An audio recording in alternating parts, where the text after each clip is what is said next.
នេះតំណងដល់កពុកម៉ែបងប្អូនហើយនេះនិយាយថាពីជាតិម៉ែជាតិ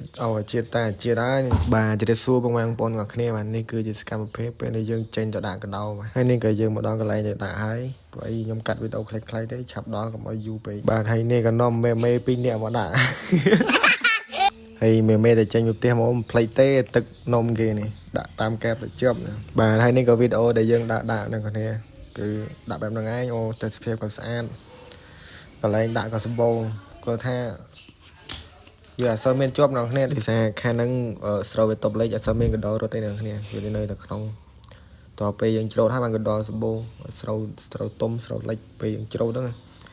អាហ្នឹងចង់ដៅវៃក៏បានដែរហើយក៏នាំបងប្អូនមកទស្សនាវីដេអូសម្លេងសៀនទាំងគ្នាបាន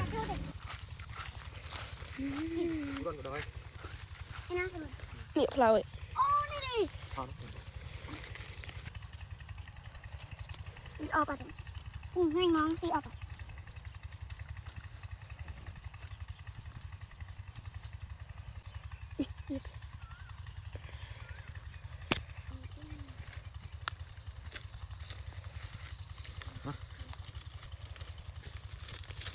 លេងមើលដៃ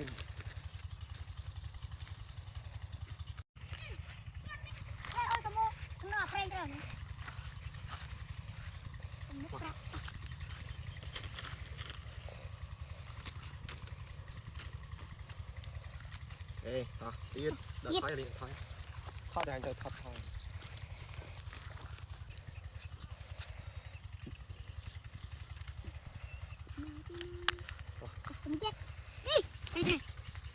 ចិត្តមកហើយទៀតបានហើយបាន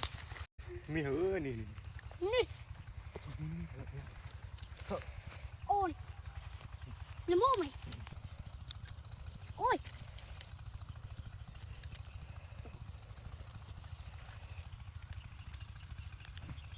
ដាក់គប់យូរកាញ់យើងខ្លាច់វាចាំត្រាប់ដៃខ្លួនឯងទៅកង់ដាក់ម្ដងទៅកង់ដោះទៅអាកដោទៅងាប់ផងដោះកំដៃ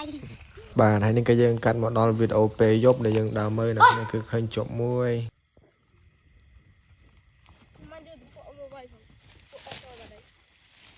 ដាក់ទៅពួកនេះប្លោយ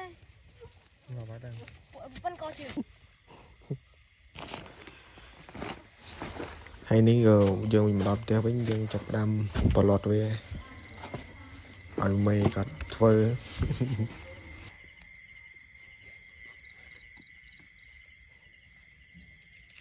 ហើយនេះក៏កាត់វីដេអូមកដល់ពេលព្រឹកបាទនំមេគាត់មកមើល